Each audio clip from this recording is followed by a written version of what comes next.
Hey guys, welcome back to the Jesse Grant Show. Now, I haven't been doing the Jesse Grant movie news show for a few months now, and that's because I was in a play.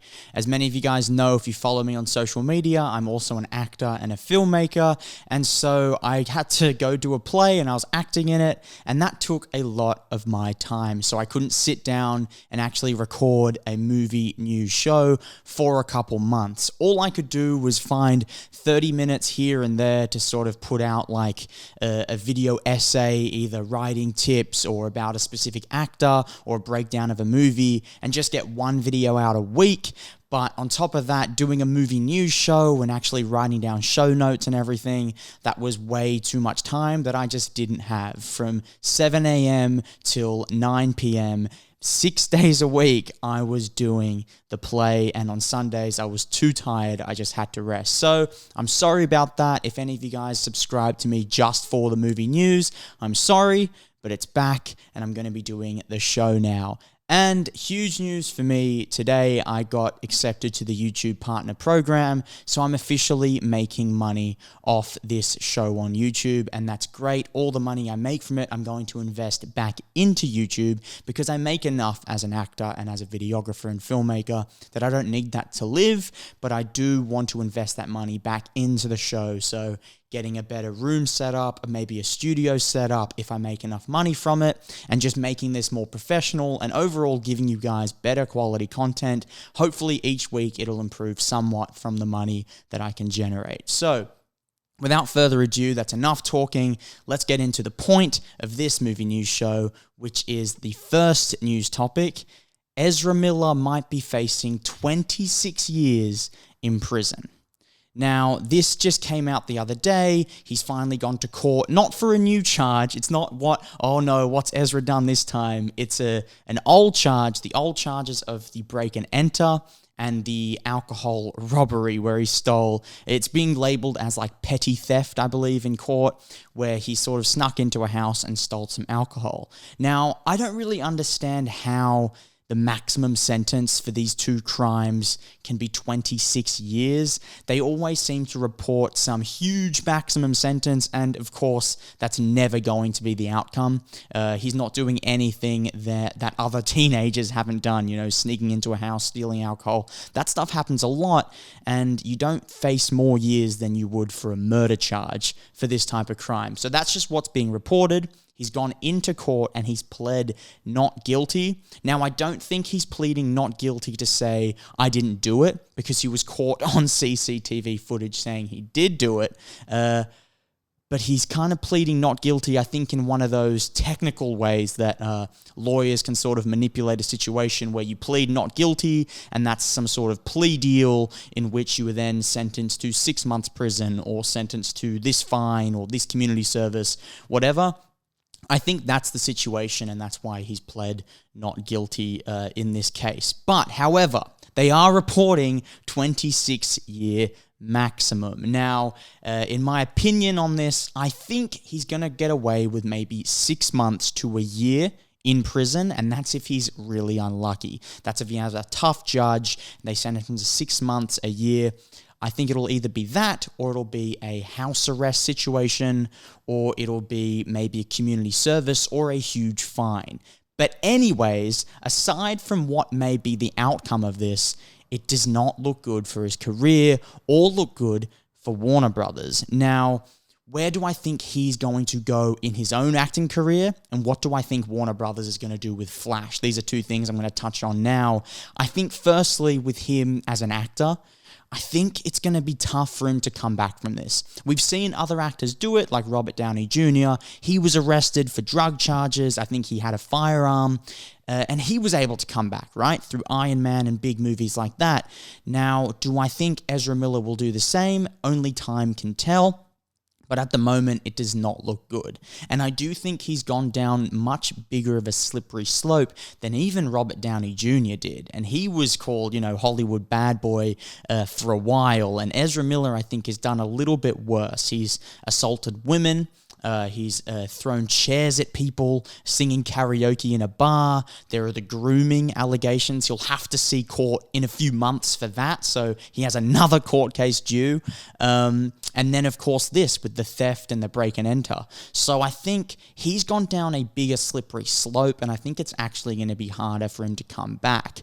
Personally, my opinion is I just want to see him get better.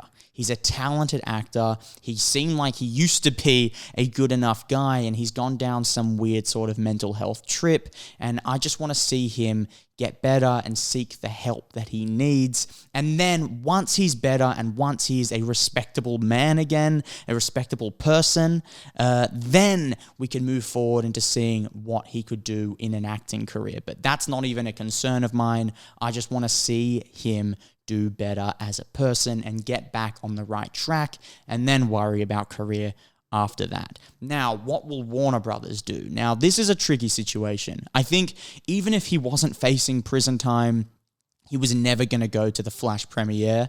I believe the Flash is going to be coming out early next year now. He will not be attending, right? Regardless if he's sentenced to prison, he will not attend the premiere. It's going to be too much noise. Everyone will be talking about it. Oh my God, Ezra Miller's at the premiere.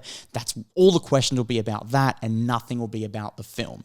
So the best thing they can do is not take him to the premiere and just release the film, I guess, silently. It's definitely really affected this movie. I mean, even if the movie's good, that's not going to be the talk of the town. It's all going to be about Ezra Miller. Now, Warner Brothers, I think they're playing it... They're playing their cards close to their chest. They haven't really given away much. They're not really talking about it a lot. And I think that's smart. I think they're just going to release the movie. Unfortunately, is not going to be a sequel to this film. He will not return as the Flash. They've already said that. They're looking to recast the Flash for a few years down the line, but they invested way too much money into this movie. They have to release it. So I think they're going to release it quietly, and that's all that will happen. I think it'll just be sort of released and forgotten about, and that's the best thing Warner Brothers can do, although it is very tough for them because they've invested so much money into this film, and for it to be blown up in their face by nothing to do with acting, nothing to do with filmmaking, but one actor's stupidity is really sad, but that's all they can do, just release it silently, and that's what I think Warner Brothers will do. So that's enough on the Ezra Miller situation. Moving on, the second news topic of today is that Dwayne Johnson confirmed that Warner Brothers, in a way, fired Henry Cavill as Superman.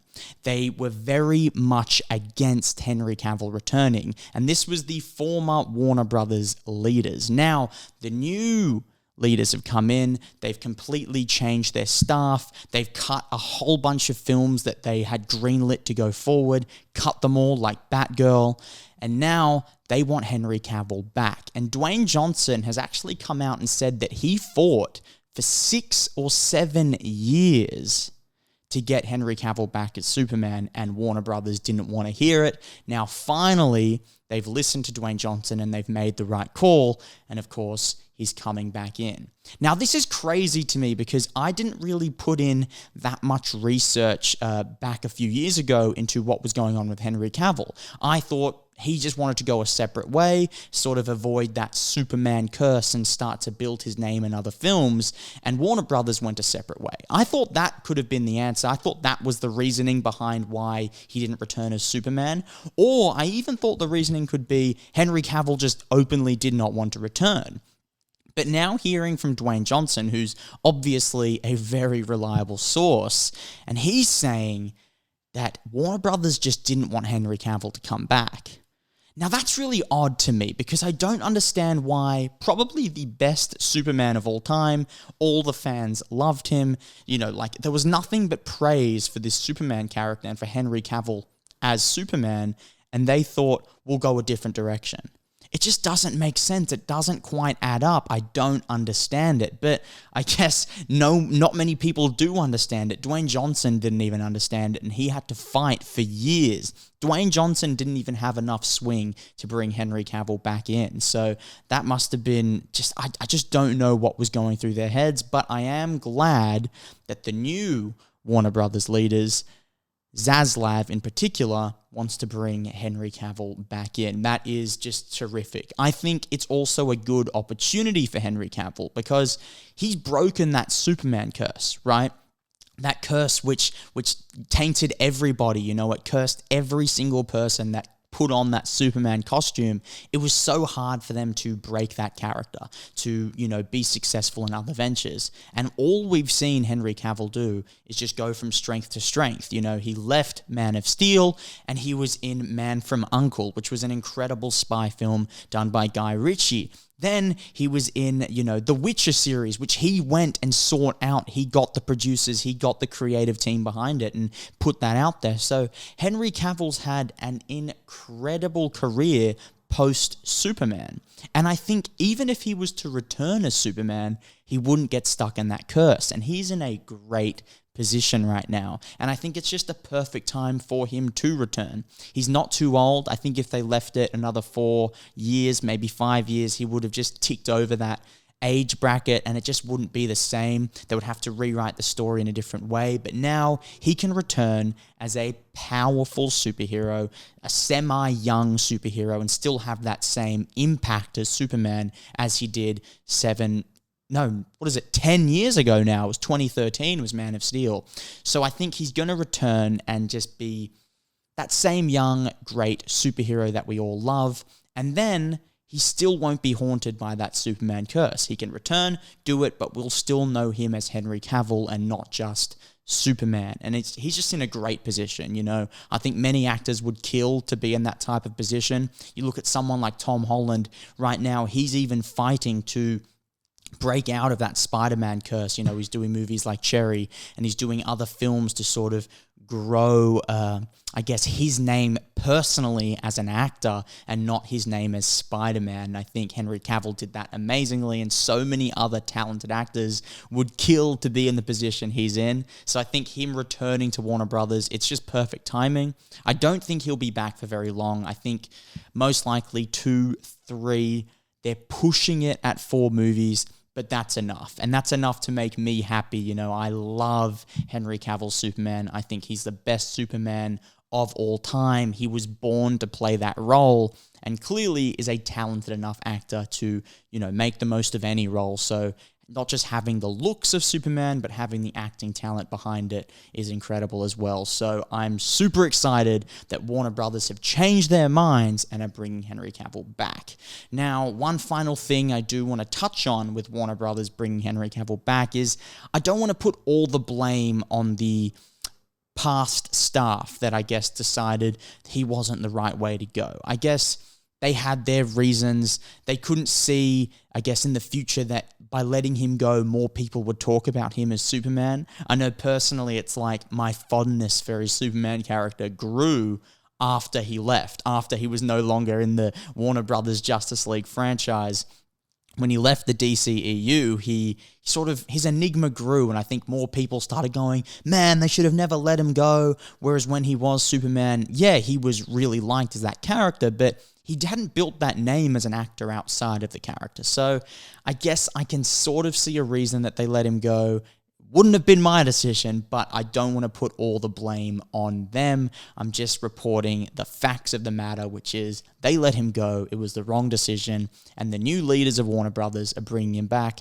Thank you to Dwayne Johnson for lobbying for it, because having someone with his swing in the industry fighting for a character that I know me and millions of other film fans were fighting for as well is just great. Have him on our side fighting for him to return. So I'm just happy Henry Cavill's back.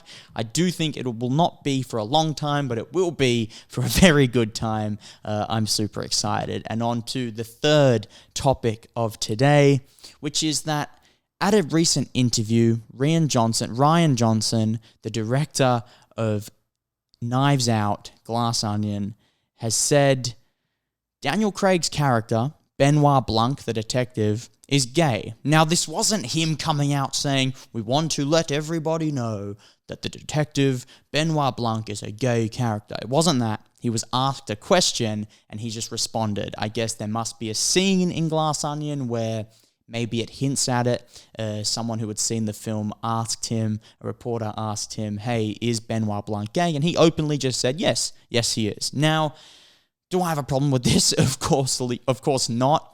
I can see some people, online maybe saying, oh my God, they've gone woke. Of course they've gone woke, go broke.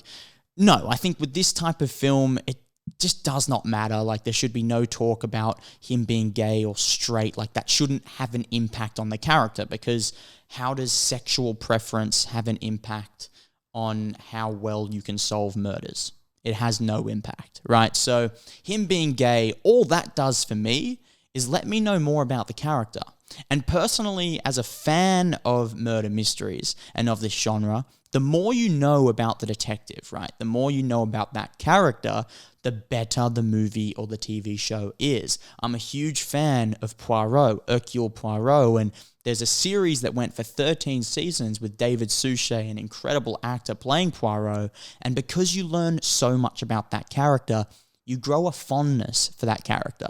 And especially when they're sort of solving murder mysteries, you automatically sort of, align with them, right? In the film, you're on their side because you want to work out who did it as well, so you're fighting with them.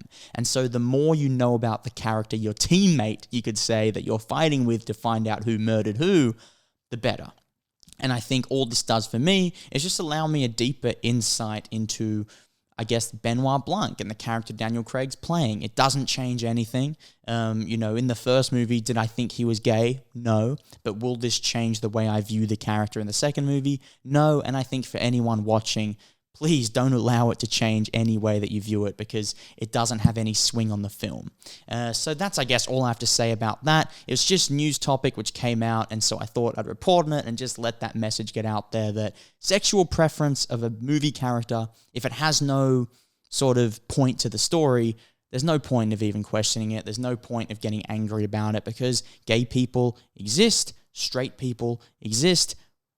What's the difference? We're all humans at the end of the day, so I'll leave it at that. Now, moving on to news topic number 4, and that is, apparently it's come out, the Batman movie will be a trilogy.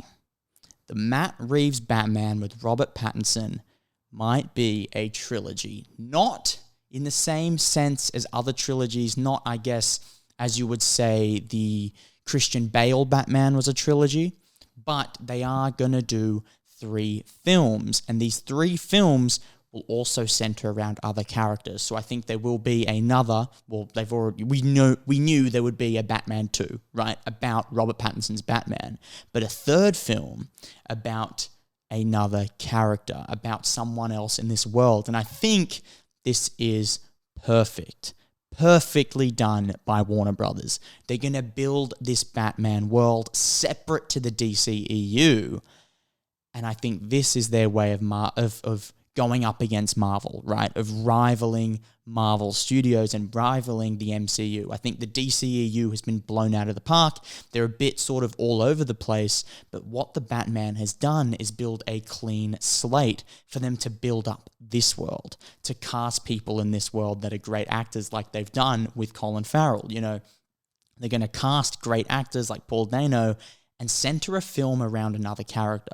Now, we know there's going to be another Robert Pattinson Batman movie, but the third movie will be about someone else. And this is just this makes my day, because when I watched the first Batman movie, the reason I thought it was an absolute masterpiece was because the world building, what they were able to do with that world and with the soundtrack and just the overall atmosphere and mood was just absolutely incredible. And I think the best directors of all time are the people that can make a world feel lived in. That world doesn't feel like it was contrived just for a movie and it's only been there 10 years. That world feels like it's as old as Earth itself. And that world is a real world that's lived in with many different stories within it.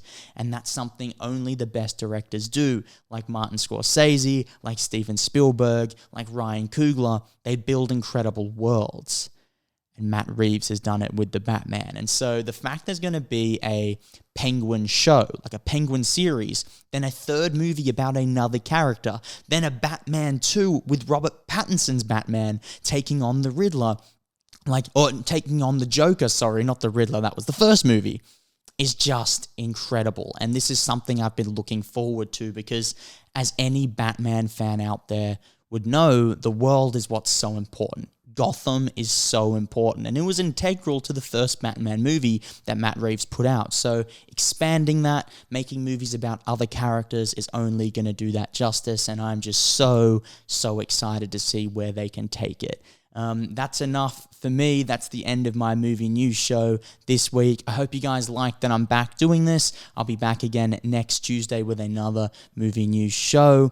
And now that this show on YouTube is now receiving money, I am going to put a lot more effort into it, because it is unfair at the end of the day if I'm making videos on YouTube, getting paid for it, and not putting in the effort. Like, I'm getting paid for this. I feel like you guys deserve the best content possible. So if there's any way that you think I can grow my content, any way you think I can make it better, improve it, please leave a comment below, or add me on Instagram and send me a message and say, hey, I think I'd love it if you did this. I think some people would like it if you did this. Any way possible. I just want to make the best content for you guys. It's so important to me. And the fact that I get paid for this, I kind of feel like unworthy almost, because it just felt like this thing I did for fun. And now that I'm making money off it, in order for me to, I feel like, pay my debt, because I don't feel like I deserve the money, I just want to make the best videos possible for you guys. So if any way you can comment and just let me know how you want me to improve, please leave a comment. Anything you liked about this episode, drop a comment. Any questions, drop a comment. If you liked it, please hit the like button, hit the subscribe button. It all helps this channel grow, and all I want this channel to be is just a hub for movie fans everywhere, and for filmmakers, both sides. It's not just for people who like viewing movies, it's for people who want to make them, people who want to write them, creatives out there, just anyone, just a big creative hub. Please subscribe, like, I'm harping on here. It just means a lot to me. So thanks for all the support so far, and continue to support it. Thanks for watching, and I'll see you guys on my movie news show next week, and I'll also see you on Thursday when I release my video essay. Thanks for watching.